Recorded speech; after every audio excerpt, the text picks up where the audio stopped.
ஒரு ஆறாத சேற்று புண் போல இருக்கும். ஸோ ஆத்லெட்ஸ் ஃபுட் அப்படின்னு சொல்லுவாங்க.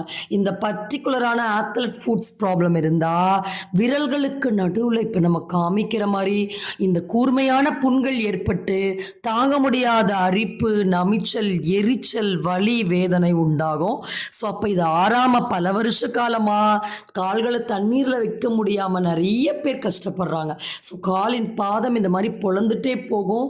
இன்னும் நம்ம அந்த ஃபோட்டோஸ்ல காட்டுற மாரி, சில பேருக்கு உள்ள இருக்கக்கூடிய தோல் தெரியக்கூடிய அளவுக்கு கால்வெளி பாதங்கள் பிளந்து கொண்டு போகும். இதற்கு ஒரு சரியான மருத்துவ முறை தெரியாதது தான் இதோட பிரச்சனை. ஸோ அப்ப இந்த டைப் ஆஃப் ஃபங்கல் ப்ராப்ளம், இந்த ஆத்லெட் ஃபுட்டுக்கான கரெக்ட்டான மெடிசின்ஸ் என்ன? இத கியூர் பண்றதுக்கான வழிமுறைகள் என்ன? அப்படின்னு நம்ம பார்க்க போறோம். ஏற்கனவே கியூர் ஆன பேஷண்டோட ரிசல்ட் நம்ம பார்ப்போம். ஸோ இந்த பர்ட்டிகுலர் ப்ராப்ளம் இருக்கிற பேஷண்டோட பிஃபோர் ட்ரீட்மெண்ட் ஃபோட்டோ எந்த அளவுக்கு